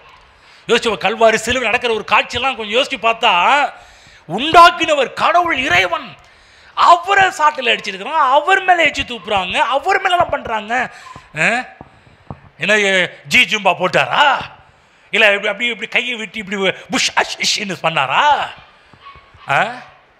ஒன்றும் பண்ணல. பைபிளில் புறப்பட்டிருக்கு, வாய் திறவாத ஆட்டுக்குட்டி. நான் சொல்கிறேன், அவர் ஒரு விரலை அசைச்சாலே போதும். ஒரு வேத ஆக்கியோன்னு சொல்கிறாரு, பரலோகத்தில் இருக்கிற எல்லா ஏஞ்சல்ஸுமே இயேசு கிறிஸ்து கூட அப்படியே ரெடியாக இருக்கிறாங்களாம். ஏன்னா அவர் ஒரு செகண்ட் ஏதாவது சொல்லிட்டா அந்த எல்லாத்தையும் பஸ்பமாக்கு ரெடியாக இருந்தாங்களா எல்லாருமே. ஒரு வார்த்தை கமாண்ட் வரட்டும், அதிகாரிகிட்ட கமாண்ட் வந்தோடனே அவர் ஒரு வார்த்தை சொல்லிட்டா போதும், எல்லாருமே ஒன்றுமில்லாம பார்க்குறது ரெடியாக இருந்தாங்களாம் பாருங்க. ஒரு விரலை அசைச்சிட்டு தான் போதும் அந்த நேரத்தில் வந்து அந்த இடமே இல்லாமல் போயிருக்கும். இதோ சொல்ல, அந்த பூமியில் இருக்கிற ஒரு ஆளுமே இல்லாமல் போயிருப்பாங்க வந்து. முடியுமா? அவரால் முடியுமா? தேவனால் முடியுமா? கை விரல் அசைச்சு எல்லாரையும் அழிக்க முடியுமா? ஏங்க, நாசியின் சுவாசத்திலே செங்கடலை வேற ரெண்டா பிளந்தவருங்க. பலமுள்ளவனுக்காகவும் பலனற்றவனுக்காகவும் உதவிகள் செய்வது என்பது கர்த்தருக்கு லேசான காரியம். எதுவுமே லேசு அவருக்கு ரொம்ப கொஞ்சம் ஹார்டான காரியமும் கிடையாது. அப்படிப்பட்ட இறைவன், அப்படிப்பட்ட கடவுள் பரியாசம் பண்ணாங்க. நம்மளால தான் என்ன பண்ணுவான்? ஒரு வார்த்தை சொன்னாலும் அதுக்கு 10 வார்த்தை வரணும்னா நமக்கு நிம்மதியே வராது. அது திருப்தி. அவங்க சொன்னாலும் அடுத்து டக்குன்னு வரணும் இல்லைங்களா? பார்த்துருக்கீங்களா? சில வீட்டில் பாருங்கள், இந்த அக்கா தங்கச்சிங்க அண்ணன் தம்பிங்கெல்லாம் இருப்பாங்க பாருங்கள், ஏதாவது ஒன்று வந்தால் போதும் அடுத்து டக்குன்னு வந்துடும். யோசிச்சு பாருங்க, இயேசு கிறிஸ்து சிலுவையில் அடிக்கும் போது அவர் உண்டாக்குன மக்கள் அவ்வளோ காரியத்தை பண்ணுறாங்க. இவருடைய அணுகுமுறை என்ன? பிதாவை இவர்களுக்கு மன்னியும், தாங்கள் செய்கிறது இன்னதென்று அறியாது இருக்கிறார்களே. எவ்வளோ பெரிய ஒரு கிரேட் வார்த்தை தெரியுங்களா அந்த வார்த்தை? அந்த வார்த்தைக்கு இணையாக இந்த உலகத்தில் எவ்வளோ வார்த்தை வந்தாலும் அவருடைய அந்த வார்த்தைக்கு இணையே ஆகாதுங்க. நான் உங்களுக்கு சொன்னேன், இந்த என்னாகும் புத்தகத்தை டீச் பண்ணும்போது அந்த வார்த்தையுடைய டெப்த் என்ன, அந்த வார்த்தையுடைய ஆழம் என்ன, இதுக்காக அந்த வார்த்தையை அவர் சொன்னார். பிதாவே இவர்களுக்கு மன்னியும், தாங்கள் செய்கிறது இன்னதென்று அறியாது இருக்கிறார்கள். ஏன் அந்த வார்த்தையை சொல்ல வேண்டும்? எதுக்காக அந்த வார்த்தையை ஜெபம் பண்ண வேண்டும் என்பதை பற்றி உங்களோடு அந்த நாட்களில் பேச ஆரம்பித்தேன். ரொம்ப ஒரு விலையேற பெற்ற ஒரு வார்த்தை என்பதை பற்றி பேச ஆரம்பித்தேன். அதுதான் தேவனுடைய அணுகுமுறை வித்தியாசம். அவரை பின்பற்றுகிற சீசர்களாகிய நம்முடைய அணுகுமுறையும் வித்தியாசமாக தான் இருக்க வேண்டும். இந்த 3 வாலிபர்களும் பாருங்க, வம்பு பண்ணல, ஆக்கினில் போடணும் இப்போ சட்டம் ஏற்றப்பட்டுருச்சு, வணங்கலை. அங்கே போய் போராட்டம் பண்ணாங்களா? தர்க்கம் பண்ணாங்களா? அங்கே இருக்கிற நம்முடைய எருசலேம் மக்கள் எல்லாம் கடிதம் எழுதிட்டே நாளைக்கு என்ன பண்ண போகிறோம், அங்கே பாரு வணங்க மாட்டேன், இப்போ ராஜா ஏதாவது இப்படி பண்ணுவான் அப்படி பண்ணுவான், நீங்களாம் எலும்பி ஏதாவது பண்ணினாதான் நம்ம அங்கே நம்ம தப்பிக்க முடியும், காப்பாற்ற முடியும் அப்படிலாம் ஏதாவது சொன்னாங்களா? கிடையாது. இவங்க சொன்னாங்க, கர்த்தர் எங்களை காப்பாற்றுவார் என்று சொன்னார்கள். நான் சொல்ல, உங்கள் வாழ்க்கையில் வர எல்லா போராட்டத்திலும் உங்களுக்குள்ள ஒரு அதீத ஒரு நிச்சயம் இருக்கணும், கர்த்தர் பார்த்து கொள்வார். சாதாரண இந்த வார்த்தை சாதாரணமாக நான் உங்களுக்கு சொல்லலை, அந்த வார்த்தைக்குள்ள அவ்வளோ விஷயம் இருக்குது. இங்கே இருக்கிற எல்லாருமே பல சூழ்நிலைகளுக்குள்ளே போகிறீர்கள். பல சூழ்நிலை போகும்போது ஆலிவ் சொன்ன மாதிரி தான், நாமே சில விஷயத்தை நம்ம ஸ்டெப் எடுத்துடுறோம். தேவன் கிரியை செய்ய நம்ம இடம் விடாமல் நம்ம இறங்கிடுறோம், நம்ம சில காரியம் செய்கிறதுக்கு இறங்கிடுறோம். ஆகவே தான் தேவனுடைய அற்புதத்தை அங்கே பார்க்க முடியல.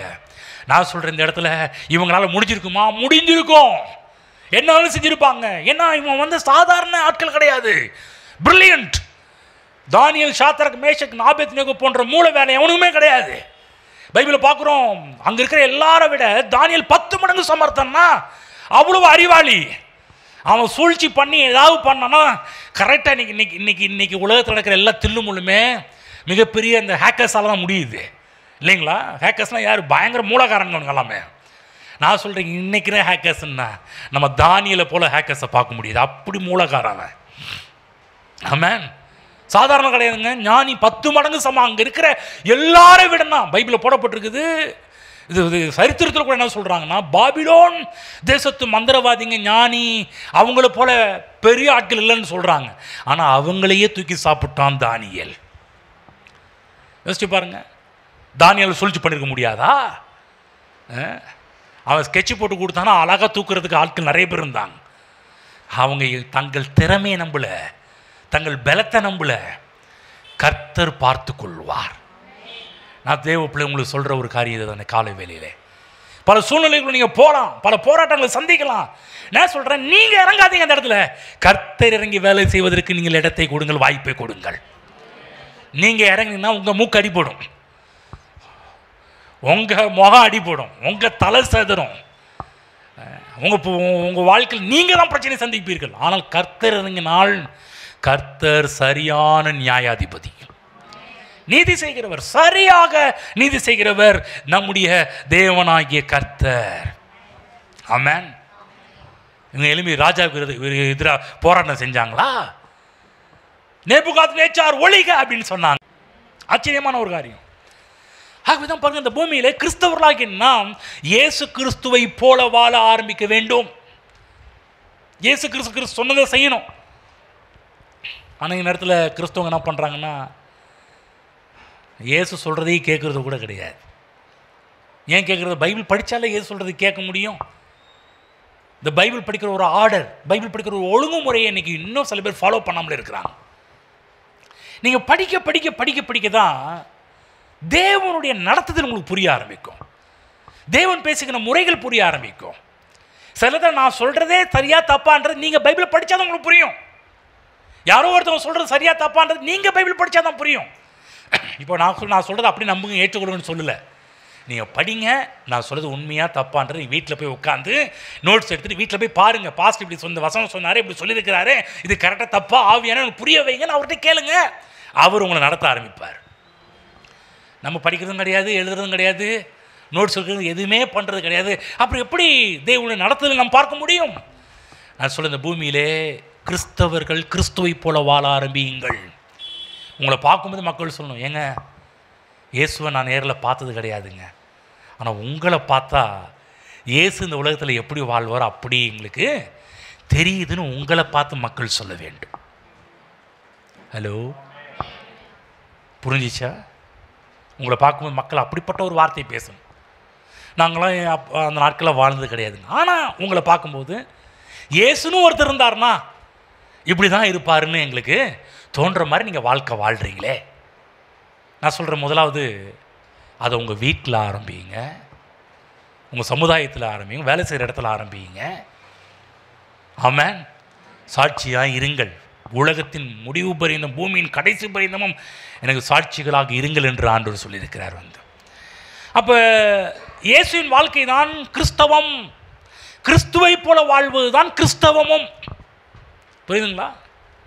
கிறிஸ்தவம் என்றால் என்ன? இயேசு. கிறிஸ்தவ வாழ்க்கை என்ன? இயேசுவை போல வாழ்கிறது தான். தானியேல் 3ஆம் அதிகாரம் போவோம், 29ஆம் வசனம் போவோம்.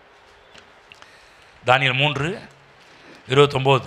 இந்த சப்ஜெக்டுக்கு திரும்ப நம்ம வருவோம், ஆனால் ஒரு காரியத்தை சொல்கிறேன்.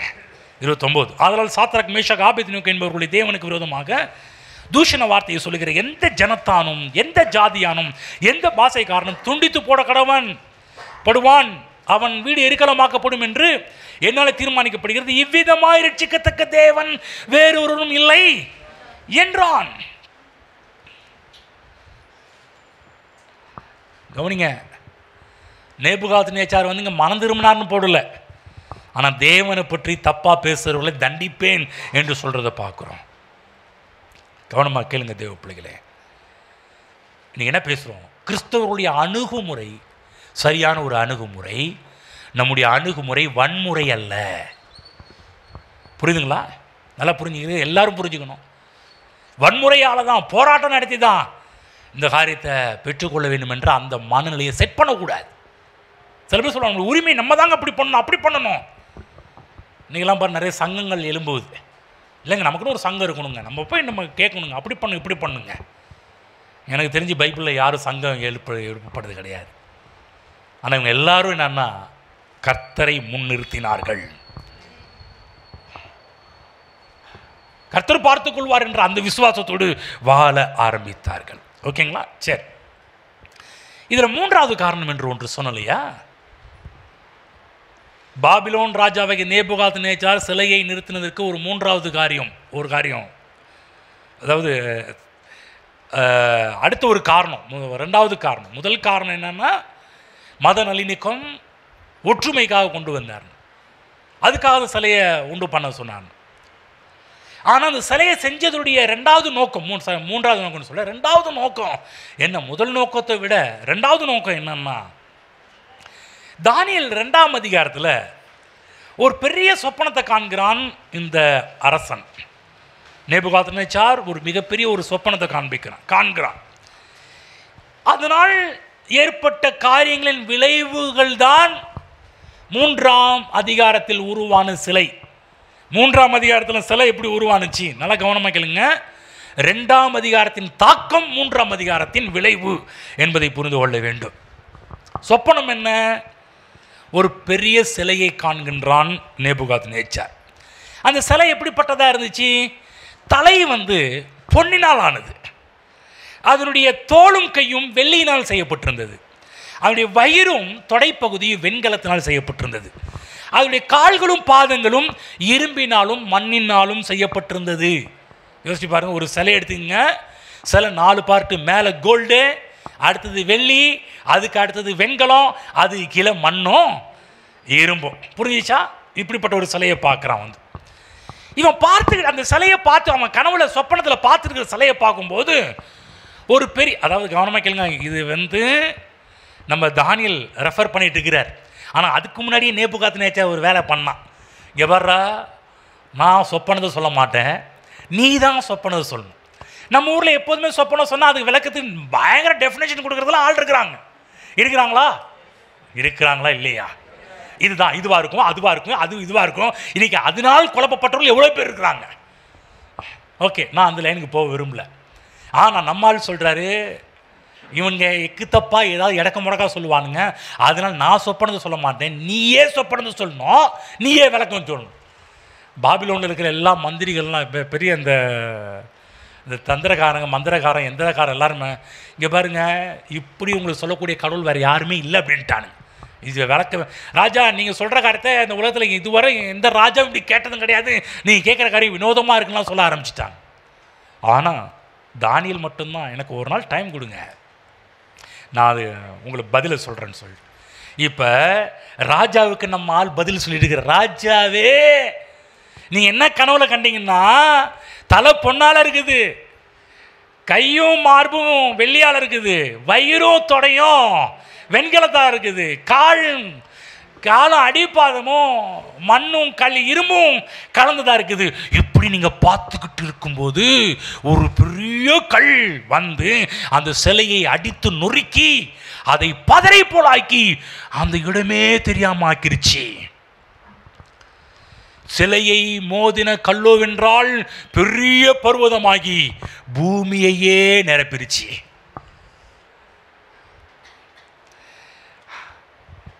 இதை பார்த்ததுனால ராஜாவுக்கு தூக்கம் வரல. ராஜா வருங்காலத்தில் நடக்கும் என்பதை பற்றி யோசிச்சுட்டு இருக்கும்போது தான் இதை வந்து தானியேலுக்கு கர்த்தர் வெளிப்படுத்தி காண்பிக்கிறார்.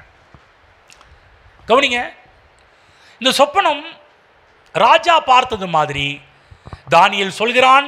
தானியேல் சொன்ன மாதிரியே, கவனமாக கேளுங்க, தானியேல் சொன்ன மாதிரியே சரித்திர பூர்வமாக அந்த சம்பவங்கள் எல்லாமே நிறைவேறினது. தானியேல் சொப்பனத்தை சொன்னது மட்டும் அல்லாமல் அதனுடைய விளக்கத்தையும் சொல்லுகின்றான். என்ன சொல்றாருன்னா, ராஜாவே, இந்த பொன்னினால் செய்யப்பட்ட தலை யார் தெரியுமா? அது நீர்தான். நீதான் அந்த பொன்னினால் செய்யப்பட்ட தலை. என்ன சொல்றனா, இது 4 ராஜ்யங்களை குறிக்கின்றது. தலை ஒரு ராஜ்யம், கையும் மார்பும் ஒரு ராஜ்யம், தொடை வயிறும் தொடையும் ஒரு ராஜ்யம், கால் பாதமும் அடிப்பாதமும் ஒரு ராஜ்யம். 4 ராஜ்யங்களை குறிக்கின்றது. இப்ப தானியேல் சொல்றாரு, இந்த பொன் என்ன தெரியுமா? பாபிலோன் ராஜ்யத்தை குறிக்கின்றது. அது மட்டுமல்ல, எடுத்து படிப்பு 2ஆம் அதிகாரம் எடுத்து படிக்கிறேன். 37-38 2ஆம் அதிகாரம் 37-38. ராஜாவே, நீ ராஜாதி ராஜாவாய் இருக்கிறீர். பரலோகத்தின் தேவன் உமக்கு ராஜரீகத்தை பராக்கிரமத்தையும் வல்லமையும் மகிமையும் அருளினார். தானியேல் சொல்றான், ஏ பாபிலோன் ராஜா நேபுகாத்நேச்சாரே, இந்த பதவி யாரால வந்துச்சுன்னு தெரியுமா? தேவன் தேவன் உனக்கு கொடுத்தார். எப்பேற்பட்ட வார்த்தை பேசுற கடவுள். ராஜாவே, நீ ராஜாதி ராஜா, பரலோகத்தின் தேவன் உமக்கு ராஜரீகத்தையும் பராக்கிரமத்தையும் வல்லமையும் மகிமையும் அருளினார். சொப்பனது சொல்றது மட்டும் இல்லை, சொப்பனத்தில் எவ்வளோ பெரிய டீப்பாக டெப்த்தை கொண்டு போய் விடுறாரு பாருங்க. நினச்சிட்டு இருக்கிறியா இந்த பதவி ஒன்றால் வந்துச்சுன்னு? நான் கவனமாக கேளுங்க. இன்றைக்கும் ஸ்டில் நாவும் இன்னைக்கு வரக்கூட இன்னைக்கு கூட ஜனாதிபதியாக இருக்கட்டும், பிரதம மந்திரியாக இருக்கட்டும், முதல் மந்திரியாக இருக்கட்டும், நல்லா கவனிக்கணும்.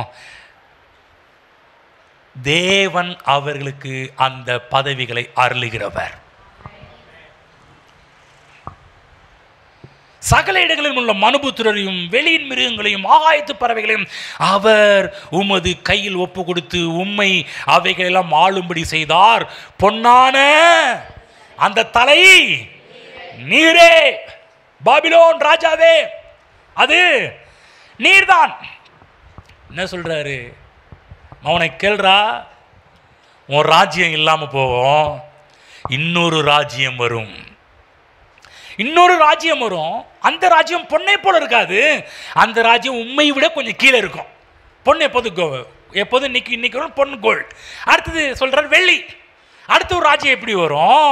வெள்ளியினால் செய்யப்பட்ட ஒரு ராஜ்யம். அது என்ன ராஜ்யம்? மேதிய பெர்சிய ராஜ்யத்தை பற்றி பேசுறார். பாபிலோன் வல்லரசாக இருந்தது, அதுக்கு பிற்பாடு ஒரு வல்லரசு வந்துச்சு, மேதிய பெர்சிய வல்லரசு நாடு, அது வந்துச்சு. அடுத்தது இது என்ன? வெள்ளி. அடுத்தது என்ன? வெண்கலம். வயிறும் இடுப்பு பகுதியும் அது வெண்கலம். அது என்ன ராஜ்யம்? 3வது ராஜ்யம் எழும்போம்.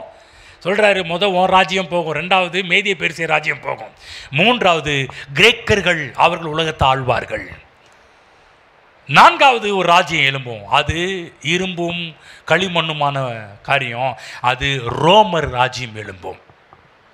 இதெல்லாம் சரித்திரத்தில் எழுமுனதா? எழுமுனது. 4 சாம்ராஜ்யம் எழுமுனது. முடிகிறப்ப ஒரு கல் மேலேருந்து புறப்பட்டு வந்து எல்லா ராஜ்யத்தையும் ஒன்றும் இல்லாமல் ஆக்கணுச்சு. அது யார்? கிறிஸ்து. ஏசு கிறிஸ்து இந்த உலகத்தில் வெளிப்பட்டு அந்த எல்லா ராஜ்யத்தையும் ஒன்றும் இல்லாமல் ஆகி இவர் தேவனுடைய ராஜ்யத்தை இந்த பூமியில் ஸ்தாபிக்கும்படி வந்தார். எல்லா ராஜ்யமும் இல்லாமல் போச்சு. ஏசு கிறிஸ்து எதுக்காக வந்தார்? இந்த உலகத்துக்கு எதுக்காக வந்தார் பாருங்க. இதெல்லாம் வெளிப்படுத்தலும் இதில் 2லேயும் கொண்டு வராரு. ஆனால் தானியேல் சொல்கிறாரு, இதெல்லாம் ஒன்றுமே, ஒரு கல் வந்து பூமியையே இதை ஒன்றும் இல்லாமல் ஆக்கி, உன்னை பதறாக்கி, உன்னை தூள் ஆக்கி அது எஸ்டாப்ளிஷ் ஆனிச்சு, பூமியை நிரப்பிட்டுருச்சு. நீ சொல்கிறேன், தேவனுடைய ராஜ்யம் முழு உலகத்தில் வருவதுதான் கர்த்தருடைய திட்டம் நோக்கமாக இருந்தது. அதை காமிக்கிறார். வந்து என்ன சொல்கிறாரு? அவர் ராஜாதி ராஜாவாக, கர்த்தாதி கர்த்தராக அவர் தான் ஆழ்வார் இந்த உலகத்தை. நீ ஆள்ற நினைச்சிட்டு இருக்கிறியா? ஒரு நாள் வரும், கவனமாக கேட்டுக்க. நீ ஆள மாட்ட, மேதிய பெர்சியன் ஆள மாட்டான், கிரேக்கர்கள் ஆள மாட்டான், ரோமர்கள் ஆள மாட்டான். இன்னொருத்தர் வர்றாரு, அவர் இந்த உலகத்தை ஆழ்வார். பாருங்க, இந்த கதை கேட்கறதுக்கு நமக்கு நல்லா இருக்குது. ஆனால் கேட்டு இருக்கிறவனுக்கு எப்படி இருக்கும்? ஏய் மோகனே, இங்கே பாரு, ஒன்று வருது, கல் மேலேருந்து உருண்டு வருது, நொறுக்கி போட போகுது, நொறுக்கி ஒன்னெல்லாம் பதறாக்கி ஒன்றுமே இல்லாமல் ஆக்க போகுதுன்னு சொல்லிட்டு இருக்கிறேன். உங்களுக்கு எப்படி இருக்கும்? இல்லை, நீங்கள் கதையை நீங்கள் சொப்பனம் கண்டு என்ன சொல்கிறீங்க, நான் சொப்பனத்தை விளக்கிட்டு இருக்கிறேன். உங்களுக்கு எப்படி இருக்கும் அந்த கதையில்? பாரு, நீ எப்படி அழிய போகிற தெரியுமான்னு சொல்லிட்டு இருக்கிறேன். எப்படி இருக்கும் உங்களுக்கு? நீ உங்களுக்கு கதை சுவாரஸ்யமாக இருந்துச்சு, ஆனால் கேட்குறவனுக்கு அந்த இடத்துல இருக்கவனுக்கு எப்படி இருக்கும்? என்ன சொல்கிறாரு? தானியேலு இங்கே வேறு அந்த ராஜ்யம்லாம் அழியும், ஆனால் என்னத்தை உள்ள கோட் பண்ணுறான், யூதா வம்சத்திலிருந்து ஒரு ராஜ்யம் வருண்டா, அதுதான்டா நிலைக்குன்றார். அப்போ ஃபோக்கஸ்லாம் இப்போ எந்த பக்கம் திருப்புறான் தானியேல்? தன் பக்கம் திருப்புறான். தானியேல் பக்கம் சாத்ராக் மேஷாக் யூதா குலத்து பக்கம் திருப்புறான். அதுதான் செம்ம காண்டானா ராஜா. என்னடா மௌனே, உன்னை கூட்டி வந்து வச்சு நீ எனக்கே சொப்பன சொல்லி, நான் உங்கள் கடவுள் தான் வந்து எங்களெல்லாம் அழிப்பாரா? உங்கள் கடவுள் தான் வந்து எங்களை ஒன்றும் இல்லாமல் ஆக்குவாரா? இதை கேட்டவனுக்கு தூக்கம் வரல. என்ன நினைக்கிறான்னா, இல்லை இல்லை ஏன் ராஜ்யம் தான் நிலைச்சு நிற்கும் என்று ஒரு வெறி அவனுக்குள்ளே வர ஆரம்பிச்சிச்சு. யோசிச்சு பாருங்க, இந்த கதை சொல்கிறவன் நம்ம இந்த சொப்பனத்தை விலைக்கு சொல்கிறோம், கரெக்டாக கிளைமேக்ஸ்லாம் சொல்லி பிடிக்கிறான்னா, இங்கே பாரு யூத குலத்துலேருந்து ஒரு ராஜா வருவார், அவர் தான் உன்னெல்லாம் ஒன்றும் இல்லாமல் ஆக்குவார்னா எப்படி இருக்கும்? எவ்வளோ காண்டு, எவ்வளோ கோபம், எவ்வளோ வெறி வரும். வந்து இவன் நினைக்கிறான் பாபிலோன் ராஜா, இங்கே பாரு இந்த உலகத்தில் நான் தாண்டா நம்பர் ஒன்று கிங்கு, என் ராஜ்யம் தான் கடைசி வரையிலும் இருக்கும் என்ற ஒரு அகங்காரம், என் ராஜ்யத்தை நிலைநிறுத்துவதற்காக என்ன வேணாலும் செய்வேன் என்று இறங்குறத அந்த சீனில் பார்க்க ஆரம்பிக்கிறோம். அந்த வெறியில தான் அவ்வளோ பெரிய சிலையை பண்ணுகிறான் நேபுகாத்நேச்சார். இதில் இருக்கிற பியூட்டி என்ன, இந்த சிலையில் இருக்கிறன்னா, சொப்பனம் கண்டது பார்த்தீங்கன்னா 4 கலரில் 4 உலோகத்தில் பண்ணினது. நம்மளால் என்ன பண்ண ஆரம்பித்தான் நேபுகாத்நேச்சார், ஃபுல்லாக அந்த சிலை ஃபுல்லாகவே பொன்னினாலே பண்ண ஆரம்பிச்சிடுறான். நீ பொண்ணு, அடுத்தது வெள்ளி, அப்புறம் வெண்கலம், 4 ராஜ்யம் வரும். 4 ராஜ்யம் அல்ல, 7 ராஜ்யம் தான் இருக்கும் என்பதை காண்பிப்பதற்காக தான் உச்ச நில உள்ளங்கலவு பொன்னாலே பண்ணுறா அப்படின்ட்டான். எத்தனை அடி? 90 அடி உயரம், 9 அடி அகலம். யோசிச்சு பார்த்தீங்களா? ஏங்க நீ கோல்டு விற்கிற விலைக்கு கோல்டு நான் சொல்கிற 90 அடி உயரம், 9 அடி அகலம். யோசிச்சு பாருங்க, அப்போ எவ்வளோ கோல்டு தேவைப்பட்டிருக்கும். சரி எவ்வளோ சும்மா, அதாவது எங்க அந்த கோட்டிங், அந்த அந்த சொல்கிற பிளேட்டு, கோல்டு பிளேட்டு, நீங்கள் வந்து எங்க அது ஃபுல்லாக அழுத்தி கோல்டு பண்ணானா இல்லை பிளேட் பண்ணானா, ஏதோ ஒன்று அழுத்தி பண்ணாலும் கோல்டு ஃபுல்லாக இருக்கும். ரெண்டாவது கோல்டு பிளேட்டு போட்டால் கூட கோல்டு எவ்வளோ வந்திருக்கும்? 90 அடி உயரத்துக்கு எத்தனை கிலோ தேவைப்பட்டிருக்கும்? என்னன்னா எதில் பண்ணுறான்னா அந்த வெறி கோபம். என் ராஜ்யம் தான் நிலைச்சு நிற்கும், என் ராஜ்யம் இந்த மேதிய பெருசே வராது, கிரேக்கர்கள் வரமாட்டாங்க, ரோமர்கள் வரமாட்டாங்க, நாங்கள் தாண்டா ஆளுவோம். நீ என்ன சொல்கிற பார்க்கலாம், உங்கள் ஆள் வந்து உங்கள் ராஜா எலுமையை நீ அழிப்பாரா பார்க்கலாம். முதல்ல நீ வந்து நான் வணங்குற நான் பண்ணுற சிலைக்கு முதல்ல நீ மியூசிக் வாசிக்கும் போது முதல்ல அடி பண்ணிடா மகனை அப்படின்னு தான் அவன் ராஜா என்ன பண்ணுறான், அவ்வளோ கோபத்தில் இந்த காரியத்தை பண்ண ஆரம்பிக்கிறான். அகங்காரத்தில், பெருமையில், மேட்டிமையில் ஃபுல்லாக கோல்டாகவே பண்ணுறான் அவன் அந்த நேரத்தில். இன்னும் சொல்லப்போனால் பைத்தியம் பிடிச்ச மாதிரி. கண்டிப்பாக இப்படிலாம் கேட்கும்போது அவனுக்கு என்ன ஆகும்? இன்றைக்கே சில பேர் சொன்னாலும் அவங்களுக்கு எவ்வளோ இதாகும். மௌனம், நான் நீ ஓகேல நான் அடிவ பார்க்கலாமான்ற மாதிரி தான் நீ அடிச்சிடுவேன், இது பண்ணிடுவேன். நீ சாதாரண ஒரு அடிமைடா, அடிமை கடவுள் வந்து எப்படா என்ன இது பண்ணும்? நாங்கள் உலகத்தை ஆளுகிற சாம்ராஜ்யத்தை சேர்ந்தவங்க, நீங்கள் அடிமைகள், நீங்கள் உங்கள் கடவுள் எப்படி எங்களை பண்ண முடியும்? ஆகுதான் பாருங்க, இந்த சிலையை வணங்க சொல்கிறேன். மற்றவங்களுக்கு பெரிய பிரச்சனை கிடையாது, ஆனால் இப்போ இந்த 3 பேருக்கு தான் பிரச்சனை. ஒரே ஒரு காரியம் சொல்லி நீங்கள் முடிஞ்சு போய் அடுத்த வாரத்தில் தொடர போகிறேன்.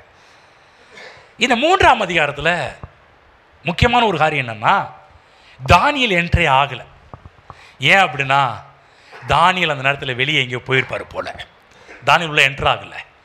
இல்லைன்னா தானியேல் நிற்க வச்சு என்ன பண்ணியிருப்பான், நீ வணங்கலாம் அவனேன்னு சொல்லியிருப்பாங்க. ஆனால் தானியேல் அங்கே இல்லை. வேத வல்லுநர்கள் சொல்கிறாங்க, ஒருவேளை சில பாபிலோன் சாம்ராஜ்யத்தின் மற்ற வேலையை பார்க்குறதுக்கு மற்ற நாடுகளுக்கு எங்கேயாவது அனுப்பப்பட்டிருக்கலாம் என்று கூட சொல்லுகிறார்கள். சரி பரவாயில்ல, 3ஆம் அதிகாரத்தில் தானியேல் என்ட்ரு ஆகலை. நான் சொல்கிறேன், இந்த 3ஆம் அதிகாரம் கிறிஸ்தவர்களுக்கு ஏகப்பட்ட பாடத்தை கற்பிக்கின்ற ஒரு அதிகாரமாக 3ஆம் அதிகாரம் இருக்கின்றது. ஆகவேதான் அடுத்த வாரத்தில் ஸ்பெஷலாக 3ஆம் அதிகாரத்திலேருந்து பல விஷயத்தை பார்க்க போகிறோம். அன்றைக்கு நேரத்தில் மக்கள் சொல்கிற ஒரு கேள்வினா, இதெல்லாம் பழைய பைபிளுங்க, இதெல்லாம் ஓல்டுங்க, இதெல்லாம் வந்து பாரம்பரியம், இதெல்லாம் வந்து பழைய இதுங்க, இதில் எப்படி நமக்கு விஷயம் இருக்குது? ஹலோ, இது பழைய பைபிள் கிடையாது, இது பழங்கால பைபிள் கிடையாது. சிலர் சொல்றாங்க பழைய பிரசங்கங்க, இதெல்லாம் எப்படிங்க இன்னைக்கு ஒர்க் அவுட் ஆகுமா? கவனமாக கேளுங்க, திரும்ப சொல்கிறேன், இந்த பைபிள் ஃபுல்லாக பழசு இல்லை, பைபிள் பழைய பிரசங்கம் கிடையாது. நல்லா கவனமாக கேளுங்க, இந்த பைபிள் 2025 பைபிள். என்னங்க ஒரு ஆமைன்னு கொஞ்சம் தான் வருது. இந்த வேதாகமும் 2025 வருஷத்திற்கான பைபிள். அடுத்த வருஷம் வந்தாலும் நான் அப்பயும் சொல்லுவேன் இது 2026க்கான பைபிள். இன்னும் 10 வருஷம் 50 வருஷம் கழிச்சாலும் நான் அந்த நேரத்தில் எழுமின்னு சொல்லுவேன் இது 2050வது வருஷத்தின் பைபிள், 2100வது வருஷத்தின் பைபிள். பேசிக்கிட்டே போகலாம் வந்து. ஏன் என்று சொன்னால் இன்றைக்கு இது என்னுடைய சூழ்நிலைக்கு ஏற்றாறு போல பேசுகின்றது. இது அப்போ எழுதப்பட்டிருந்தாலும் இதில் இருக்கிற எல்லாமே இன்னைக்கு இருக்கிற சூழ்நிலைக்கு சம்பந்தப்பட்டு தான் இவைகள் எழுதப்பட்டிருக்கிறது. புரிஞ்சுச்சுங்களா? இது என்ன சொல்லுது? இந்த உலகத்தில் இருக்கிற எல்லா ராஜாக்களையும் ஏற்படுத்தினது நம்ம ஆண்டவர் என்பதை பற்றி சொல்லுகின்றது. நம்ம தேவன் ராஜாக்களை தள்ளி ராஜாக்களை ஏற்படுத்துகிறவர். அவர் ராஜாதி ராஜாவாக இருக்கிறவர். இன்றும் அநேகர் பதவிகளில் இருப்பதற்கு காரணமே நீங்கள் நல்லா புரிஞ்சுக்கங்க, நம்ம ஆண்டவரால் தான் நீங்கள் எல்லாரும் பதவியில் இருந்துகிட்டு இருக்கிறாங்க. ஆமாம், இன்னைக்கு பதவியில் இருக்கிறாங்கன்னா அதுக்கு ஒரே காரணம் நம்ம ஆண்டவர். என்ன சொல்கிறாருன்னா, முடிவில் சொல்கிறேன் உங்களுக்கு, இன்றைக்கி சொல்கிறேன் காரியம். இன்றைக்கி என்ன காரியம்? நீங்கள் எந்த சமுதாயத்தில் இருந்தாலும் அவர்களுக்கு கெட்டது நடக்கக்கூடாது என்றால் நம்மை ஆள்கிறவர்களுக்காக ஜெபம் பண்ண வேண்டும் என்பதுதான் இன்றைக்கு இருக்கின்ற முக்கியமான ஒரு காரியமே. ஆமென். உங்களுக்கு எந்த கெட்டது நடக்க வேண்டும் கூடாது என்றால் நாம் ஜெபம் செய்ய வேண்டும். வேதம் ஜெபிக்க சொல்கிறது. யார் ஆண்டாலும் அவர்கள் நன்றாக ஆள வேண்டும் என்று ஜெபிக்க வேண்டும். ஜெபிப்பதோடு மட்டுமல்லாமல் இந்த பூமியிலே அவர்களுடைய அரசாட்சியிற்காக வேலையையும் நல்லா செய்யணும். ஏங்க அவன் மோசமானவங்க, நான் வேலை செஞ்சா என்ன? அப்படி கிடையாது. மோசமான முதலாளிங்க, மோசமானவங்க. சில பேர் சொல்லுவாங்க அவனே பாருங்க எவ்வளோ அழுத்திட்டான், நான் அவன்கிட்ட போடுறேன், அவன்கிட்ட பிடுங்குறது ஒன்றும் பெரிய ஒரு. சில பேர் சொல்லுவாங்க அவன் எவ்வளோ காசு சுட்டுட்டான்ல, அவன்கிட்ட அவன் 10,000 சுட்டேன், நான் ஒரு 1000 தானே சுட்டேன், இதுலனே அந்த மாதிரிலாம் ராஜா சொல்லுவாங்க. ஏங்க அவனே அரசியல் மொள்ள மாதிரி தானோ, இந்த தரம் அந்த தானே இது பண்ணி அரசியல் பண்ணிட்டு இருக்கிறான், அவன்கிட்ட நாங்கள் சுட்டா என்னங்க இருக்குது? அது ஒன்றும் தப்பு கிடையாதுங்க. அந்த பேச்சுக்கு இங்கே இருக்கிற யார் இடம் வரவே கூடாது. யார் எப்படி மோசமாக வாழ்ந்தாலும் மோசமாக ஆண்டாலும் நல்லா புரிஞ்சுங்க, நாம் நேர்மையானவர்களாக வாழ கற்றுக்கொள்ள வேண்டும். புரியுது என்ன சொல்லிட்டு இருக்கிறேன்னு? ஏங்க அவன் வந்து 1 லட்சம் எடுக்கிறாங்க, நான் 1000 ரூபா எடுக்க என்னங்க வந்துருச்சு? அந்த பேச்சுக்கெல்லாம் இல்லை. இந்த அரசு துறையாக இருக்கட்டும், தனியார் துறையாக இருக்கட்டும், உங்கள் கூட இருக்கவங்க பல பேர் அங்கேருந்து பல காரியத்தை எடுத்துகிட்டு வரலாம். ஏங்க அவன் இவ்வளோ திருடி இருக்காங்க, அவன் அவளை கொள்ளையடிச்சிருக்கான், அவன் எடுத்துருக்கிறாங்க, நான் சும்மா 10 ரூபா எடுக்கிறதுல 10 ரூபா டீ காசு எடுக்கிறதுல என்ன வந்துட போகுது? அதெல்லாம் ஒரு மேட்டரும் அது கிடையவே கிடையாது. 2 ரூபா எடுத்தாலும் 1 ரூபா எடுத்தாலும் நேர்மை இல்லாததுக்கு அழகாகி போயிடும். அதனால் முதலாவது ப்ரேயர் பண்ணணும். யார் ஆட்சி பண்ணாலும் எவர் இருந்தாலும், ரொம்ப மோசமானவன் முள்ள மாதிரி தானே எல்லா வேலை உள்ளவனும் இருந்தாலும் நீங்கள் அந்த இடத்துல முதல்ல அவங்களுக்கு ப்ரேயர் பண்ணணும். 2வது அந்த இடத்துல கண்ணியமான ஒரு வாழ்க்கை வாழணும், நடத்தையான ஒரு வாழ்க்கை வாழணும், வேலையை நல்லா செய்யணும், உண்மையாக செய்யணும், நாட்டிற்காக உழைக்க வேண்டும், நாட்டு பற்றோடு உழைக்க வேண்டும், அது மட்டுமல்ல நேசித்து உழைக்க வேண்டும், மனதார விரும்பி உங்களுடைய பங்களிப்பை அங்கு காட்ட வேண்டும். ஆமென். புரிதுங்களா சொல்லிட்டு இருக்கிறேன்னே? உங்களால் எந்த பிரச்சனையும் வரவே வராது என்ற லெவலில் காமிக்கணும். அவனால் எந்த பிரச்சனையும் வராது தெரியுன்ற லெவலில் போகணும். ஆகவே நமக்கான நல்ல பாடத்தை தான் இந்த 3ஆம் அதிகாரத்தில் பார்க்கின்றோம். ஷாத்ராக், மேஷாக், ஆபேத்நேகோ என்றவர்கள் அப்படிப்பட்டவர்களே. ஆமென். எழுந்து நிற்போம்.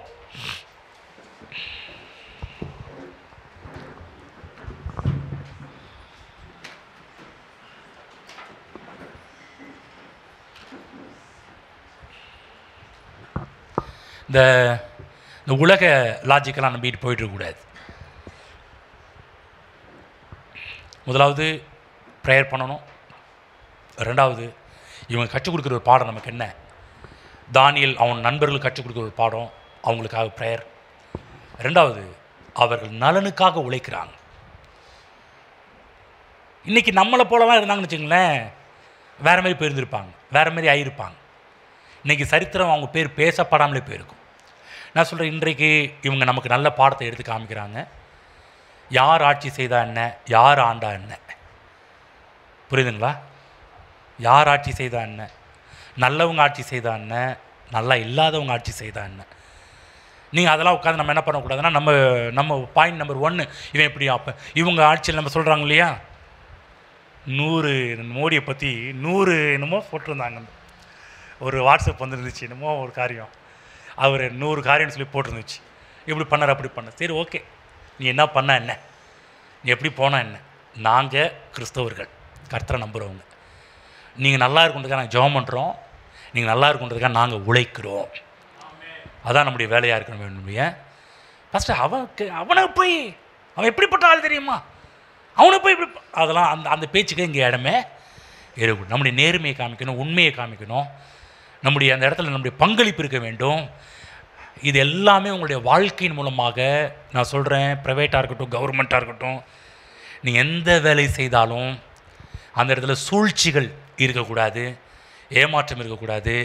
கொஞ்சத்தில் உண்மையில் உன்னை கர்த்தர் அநேகத்தில் அதிபதியாக மாற்றுவார் என்பது தான் உண்மை. ஆமென். இங்கே இருக்கிற உங்களுடைய நேர்மையை பாராட்டணும். தானியலுடைய வேலையை பார்த்து ராஜாவுக்கு தூக்கம் வராமல் அவன் ஓடியாராம் பாருங்க காலையில். இவர் நல்லா சிங்கக்கேபியில் தூங்கிட்டு இருக்கிறார். ஆமென். புரியுதுங்களா? எப்போதுமே தேவனுடைய நாமத்தை உயர்த்தி வாழுங்கள்.